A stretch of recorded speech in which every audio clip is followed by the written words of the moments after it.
Pada waktu Firman berinkarnasi menjadi manusia, Yesus, dengan kuasa apa Yesus melakukan mujizat-mujizat?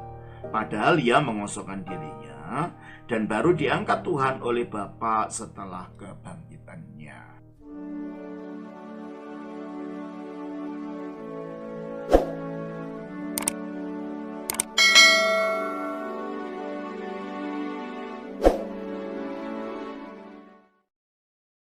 Nama Bapa dan Putra dan Roh Kudus, amin. Shalom Aleichem bersama Masia.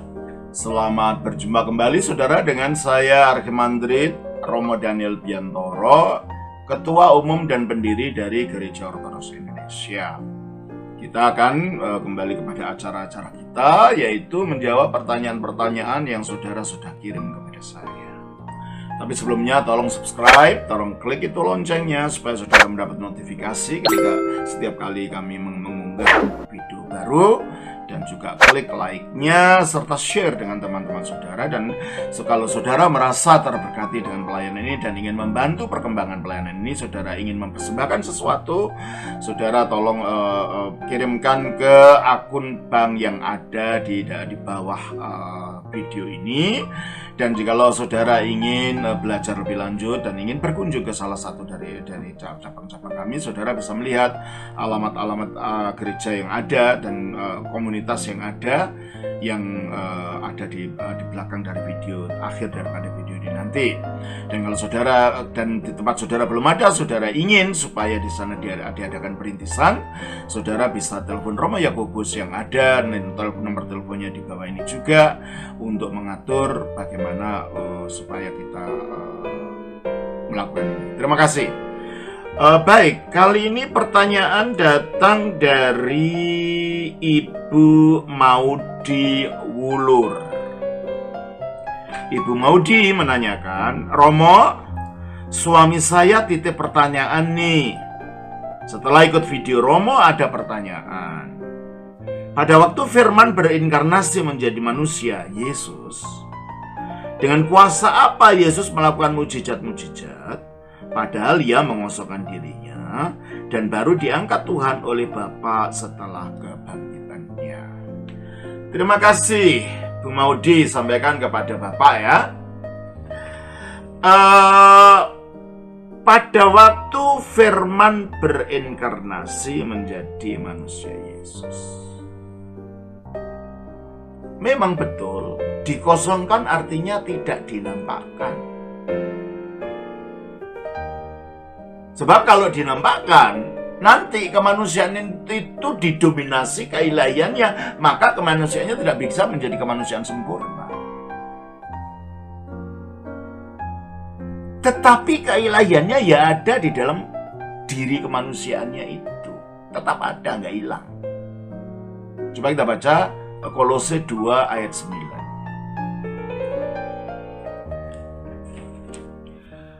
Sebab dalam dialah berdiam secara jasmania. Secara jasmania, dalam wujud inkarnasinya itu seluruh kepenuhan. Seluruh kepenuhan kealahan. Artinya keilahiannya yang satu dengan Bapa itu, ya tetap ada di situ, hanya tidak digunakan, tidak dinampakkan untuk saat dia menjadi manusia. Tetapi dapat dinampakkan dari waktu ke waktu untuk menunjukkan bahwa dia bukan manusia biasa. Contohnya kita baca di dalam Matius 17 ayat 1. 6 hari kemudian Yesus membawa Petrus, Yakobus dan Yohanes saudaranya, dan bersama-sama dengan mereka ia naik ke sebuah gunung yang tinggi. Di situ mereka sendiri saja. Lalu Yesus berubah rupa di depan mata mereka. Wajahnya bercahaya seperti matahari dan pakaiannya menjadi putih bersinar. Coba lihatlah di sini. Sinar dari mana ini? Wajahnya bersinar seperti matahari. Dan jubahnya seperti? Dan pakaiannya menjadi putih bersinar seperti terang. Ini adalah sinar ilahi. Bandingkan dengan Musa. Musa juga mengalami mirip seperti ini, tapi ada bedanya. Coba kita baca Keluaran pasal yang ke-34, ayatnya yang ke-28-29. Dan Musa ada di sana bersama-sama dengan Tuhan 40 hari 40 malam lamanya, tidak makan roti dan tidak minum air, dan ia menuliskan pada loh itu segala perkataan perjanjian, yakni ke-10 firman. Ketika Musa turun dari gunung Sinai, kedua loh hukum Allah ada di tangan Musa ketika ia turun dari gunung itu. Tidaklah ia tahu bahwa kulit mukanya bercahaya oleh karena ia telah berbicara dengan Tuhan. Nah, kulit mukanya bercahaya oleh karena ia telah berbicara dengan Tuhan. Berarti cahaya itu bukan datang dari Musa. Cahaya itu efek daripada kemuliaan ilahi yang mengenai itu kulitnya Musa, sehingga Musa kulitnya bercahaya. Beda dengan Yesus. Tiba-tiba saja muncul dari dalam. Coba kita baca dari Matius 17 ayat 2 itu. Lalu Yesus berubah rupa di depan mata mereka. Oke, berubah rupa loh ya. Bukan dipengaruhi dari luar ini. Berubah rupa dari dalam. Terus apa? Wajahnya bercahaya seperti matahari. Wajahnya bercahaya seperti matahari. Ini cahaya apa? Cahaya ilahi. Itulah kalau dalam gereja Ortodoks namanya cahaya tak tercipta.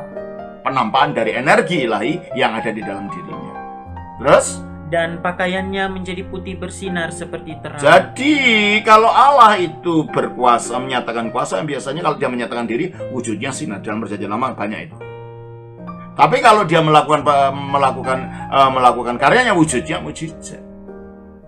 Jadi kalau Yesus berbuat mujizat dari waktu ke waktu, ya keilahiannya yang ada di dalam dirinya itu yang bekerja. Dan dari waktu ke waktu dalam kasus ini adalah pada waktu dia menampakkan kemuliaannya, ya kemuliaan ilahi yang ada di dalam dirinya itu.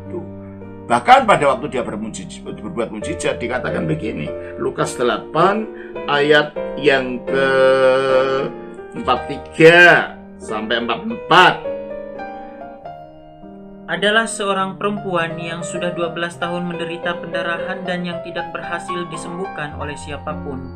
Ia maju mendekati Yesus dari belakang dan menjamah jumbai jubahnya, dan ketika itu juga berhentilah pendarahannya. 46.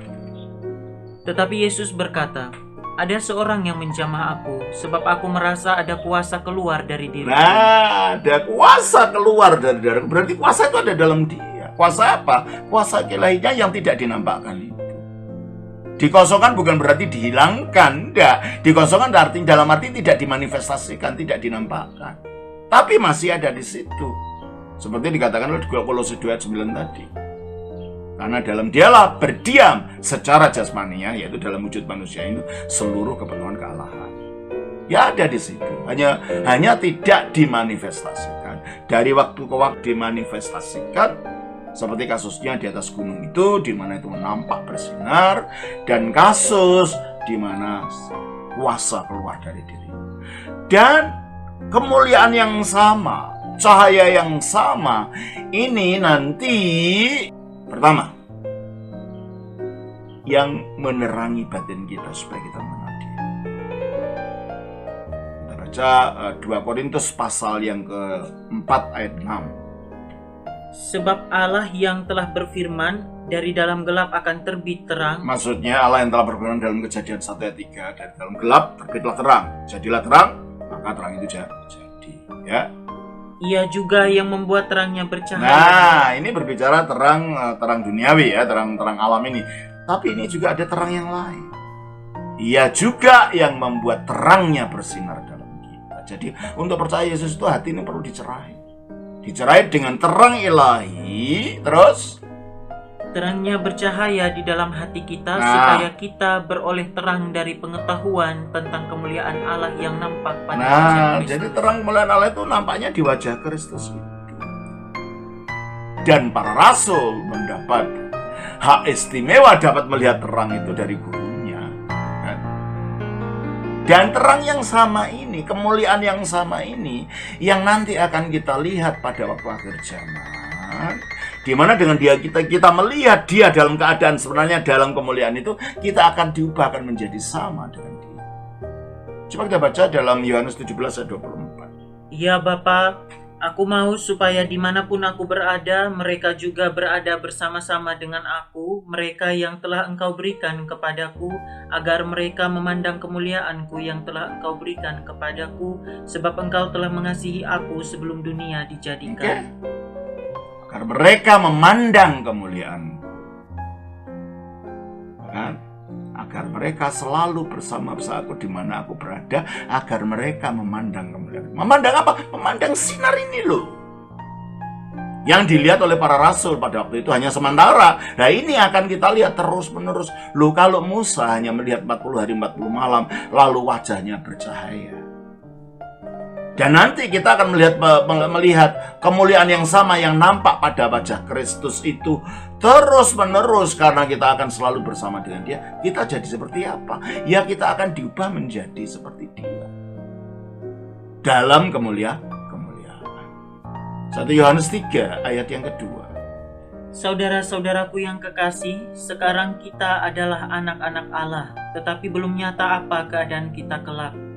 Akan tetapi kita tahu kita adalah anak-anak Allah. Dan kata anak Allah ini bukan yang sekedar label. Orang kita anggota apa gitu, kita disebut dengan label, tidak. Anak Allah itu identitas baru yang kita terima. Maksudnya bagaimana? Ya kalau sesuatu disebut anak kucing, ya sifatnya seperti kucing kan gitu. Ya kan? Sesuatu disebut anak anjing, ya sifatnya seperti anjing. Anaknya manusia, ya seperti manusia. Kalau anaknya Allah, ya akan seperti Allah. Lah, manusia yang bersifat menjadi seperti Allah itu yang gimana? Baca lagi itu.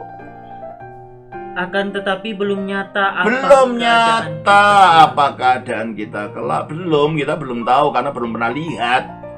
Hanya ada pemahaman secara umum, terus akan tetapi kita tahu bahwa apabila Kristus menyatakan dirinya, nanti di akhir zaman, ya, kita akan menjadi sama seperti Dia. Kita akan menjadi sama seperti Dia. Itu menjadi anak Allah, itu menjadi apa adanya Kristus sekarang ini dalam kemuliaannya. Demikianlah kita nanti ketika Kristus datang, kalau kita menjadi orang-orang miliknya. Terus sebab kita akan melihat Dia dalam keadaannya yang sebenarnya. Kita akan melihat Dia dalam keadaannya sebenar, yaitu melihat kemuliaannya tadi menurut Yohanes 17 ayat 24. Karena kita melihat Dia terus-menerus. Kalau Musa 40 hari 40 malam saja bersinar, kita akan melihat Dia terus-menerus. Kita akan menjadi sama dalam kemuliaan dengan Dia. Sehingga kita juga menjadi makhluk cahaya, makhluk yang bersinar. Seperti Kristus kalau menampakkan diri dalam keilahiannya penuh, ada menampakkan diri dalam wujud sinar ini. Matius 13 ayat 43. Pada waktu itu orang-orang benar akan bercahaya seperti matahari di dalam kerajaan Bapa mereka. Akan bercahaya seperti matahari Bapa di surga. Itulah tujuan kita diselamatkan dalam Kristus. Bukan sekedar masuk surga, enggak. Tetapi untuk ambil bagian di dalam kemuliaan Allah yang nampak di dalam wajah Kristus, akibat kita memandang terus-menerus, melihat Dia dalam keadaan sebenarnya. Jadi kalau gitu, keilahian Yesus ya ada di dalam kemanusiaannya itu. Hanya dinampakkan dari waktu ke waktu yang diperlukan dalam pelayanan itu. Tidak terus dinampakkan. Kalau terus dinampakkan berarti Dia tidak mengosongkan. Mengosongkan bukan berarti menghilangkan. Mengosongkan artinya tidak dimanifestasikan, meskipun sepenuh-penuhnya keilahian itu ada di dalam dirinya. Demikian Bu Maudi, tolong sampaikan kepada Bapak jawaban saya ini. Oke, terima kasih. Tuhan memberkati. Atas nama Bapa, Putra dan Roh Kudus.